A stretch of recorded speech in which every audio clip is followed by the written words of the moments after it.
welcome back to another video on my channel. First things first, I want to wish you all a very happy Halloween. This is super exciting because this is my favorite day of the entire year. So I'm really excited to be able to share a video with you guys on this day specifically.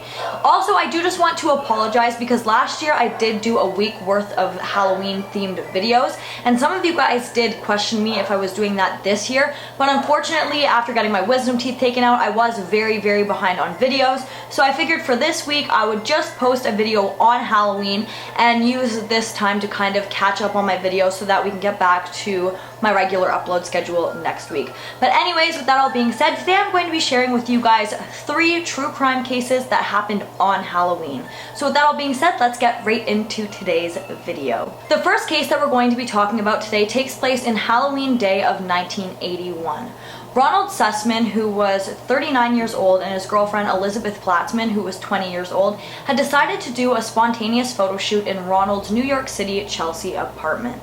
Now this, like I mentioned, was a just completely spontaneous thing. They just decided they were hanging out, and Elizabeth was a beautiful woman, so Ronald, being a photographer, decided that he would be taking photos of his girlfriend. During this spontaneous photo shoot, the couple actually began to hear very aggressive knocking coming from the front door of Ronald's apartment.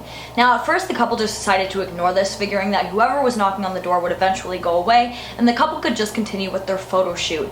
But the knocking on the door just became more and more aggressive, and it just kept up. So finally Ronald decided that he was going to see who was at his door and why they were continuously knocking without letting up.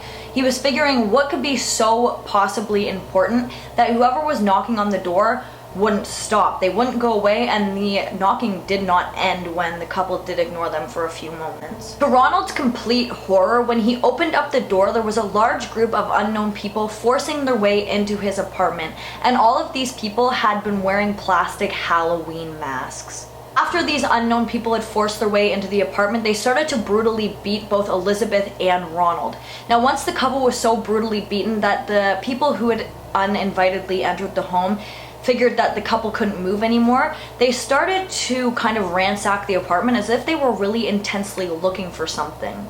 After ransacking the apartment in a fashion that made it appear as if whoever had broken into the apartment was looking for something, these people were very careful to clean up any evidence that they had even entered the apartment before setting Ronald and Elizabeth up and shooting them both execution style. Elizabeth was shot 3 times in the back of the head, and Ronald was shot in the same fashion 4 times in the back of the head. When police started to investigate this case, the only thing that they had found that had been missing from the home was both of the couple's IDs as well as Ronald's gun. Now Ronald was speculated to be kind of involved in drugs, so that was originally what police believed that the motive for the ransacking as well as the murders was. Where this particular true crime case takes a little bit of a dark twist. Actually, it's not a little bit of one, it's a very big dark twist. Police got wind that an inmate in jail actually reported to them that one of his fellow prisoners had actually predicted that this was going to happen before this murder had ever taken place. And the inmate who had predicted this was none other than David Berkowitz, also known as the Son of Sam. Something super important to note in this case is that David Berkowitz had actually said on multiple occasions that he did not work on his own in the murders that he was convicted of, and that he was actually a part of a cult that was called the Son of Sam. According to the informant, David had actually stated that his cult would be breaking into a residence in Greenwich Village on Halloween.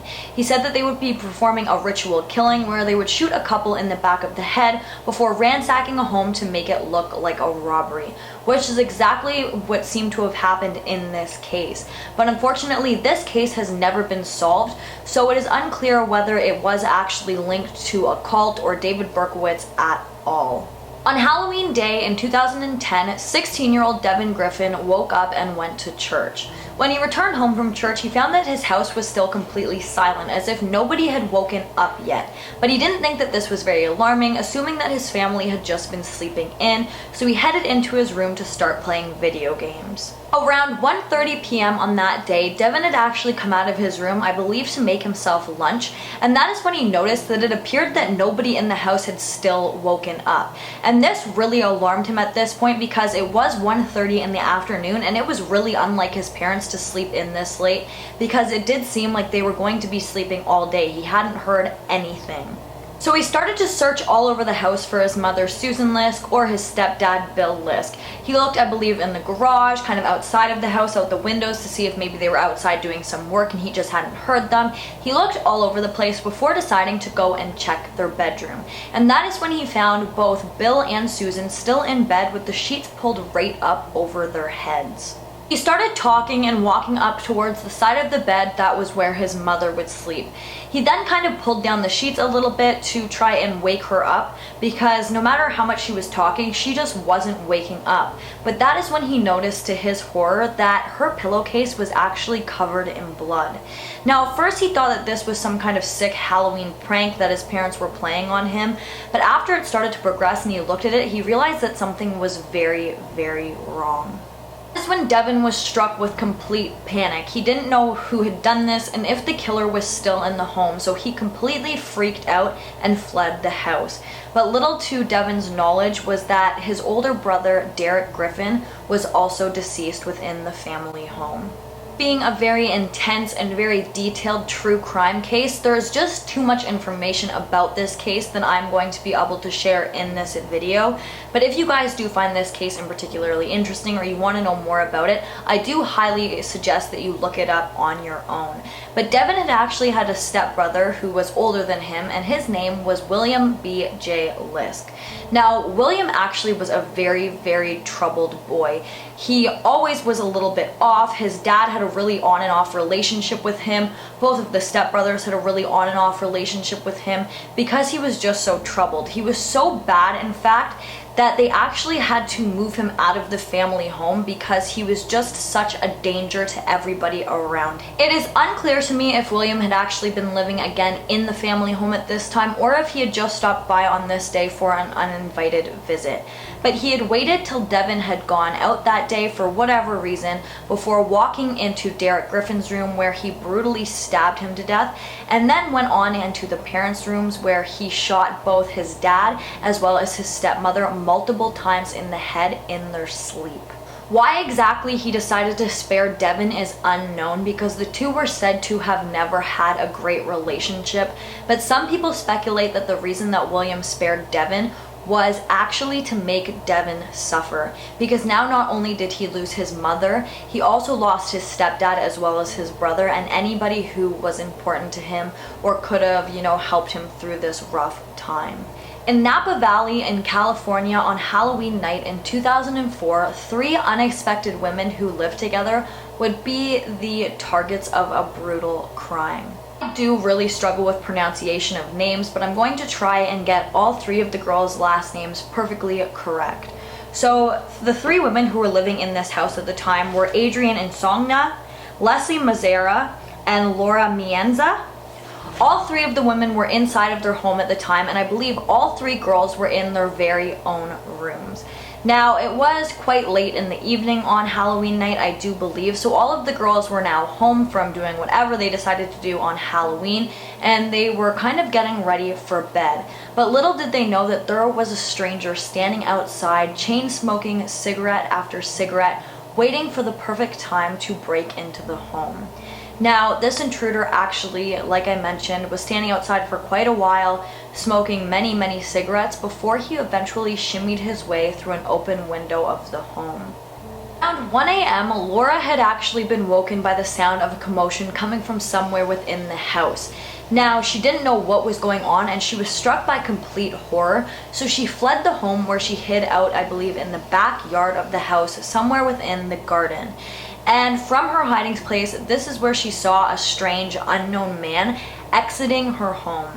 After the man had left the home, Laura ran back into the house to try and see if her close friends were okay, but to her horror, she found the bodies of both of her roommates, Adrienne and Leslie. Both girls had their throats violently slit and they were just left completely lifeless. Police were obviously called to the scene and this case was taken extremely seriously. not only because Napa Valley had not had a murder like this ever taking place there. It is said to be a very, very safe place, and at this time a murder actually hadn't taken place within Napa Valley in 4 years. But this also had the attention of every media outlet, all of the people who lived within Napa Valley, not only because of that, but because Adrian and Leslie were both very well known, really, really liked, good, well-behaved, really generous and sweet women. First year of this investigation was extremely hard for police. They actually interviewed 1,300 people in this case and took over 218 DNA tests. But none of this led them to anything. All of them just led them to a dead end, and they actually didn't have any suspects in this case at this time. That is until one of Adrian's very good friends by the name of Lily Proudhome's fiance, Eric Kupel, refused to give police a DNA sample. Now this made him quickly become police's main suspect in this case, and after that, shortly, Eric actually came into the police station and confessed to the murder of his future wife's friends. Eric had never given a motive of why he decided to murder these two women, and there is actually a lot more on this case, just similar to the last two cases, that I will not be able to dive too deeply into in this video. So if you do want more information on this case, I do highly recommend you go and look it up on your own. There's a few documentaries about it that I have found on YouTube, which I watched and I thought were very interesting. But this case just makes me absolutely sick because Eric actually didn't really have a motive of why he would do this. Now, strangely enough, Lily, who again was one of Adrian's very, very close friends, decided that she still was going to get married to Eric, and they actually carried out the wedding. So Lily and Eric are now married. She said that she didn't believe that he was responsible, and she didn't believe that investigators would be able to find a way to link Eric to this case. Now, to make things even more sick and twisted, they actually invited Adrian's mother to their wedding and asked her to speak. Now, I'm just going to be reading off here exactly what she said when she spoke at the wedding, but I just think that that is so twisted. Why? Yeah, I don't get that. It makes me sick. Now I'm going to be reading off to you what exactly Adrian's mother said at the wedding. You are the man who is so cruel as to invite me, the mother of a woman you murdered, to stand up for you at your wedding, to read scripture to you of love and death, and to bless your union. Throughout that weekend, you brought me into your heart of your family, knowing all the while it was you who destroyed mine. I believe that now Eric has been convicted of both of the murders of Adrian and Leslie, and Lily does still remain married to him. My heart sincerely goes out to all of the families that I have mentioned in this video, to all of the people who may have known anybody who I have mentioned in this video. Every single one of these cases was absolutely so tragic, and I feel like all of them could have been avoided. It is just absolutely heartbreaking how such terror can take place on a daily basis in our world. But guys, that brings us to the end of this video. If you like this video, please give it a big thumbs up. Don't forget to comment down below what you'd like to see in my future videos, and don't forget to subscribe and turn on that notification bell so that you don't miss any future videos from me. Also, I hope you guys have a very, very safe and happy Halloween, and if you're going out tonight for whatever reason, make sure to comment down below what you're dressing up as. I think that I'm going as a dead cheerleader, but I haven't quite stuck to that idea yet. Maybe I'll go as an alive one. But you can follow me on Instagram. I'll probably post something about what I'm being there, or I'll reply to you in the comments. But once again, thank you so much for watching, and I'll see you in the next one. Bye guys!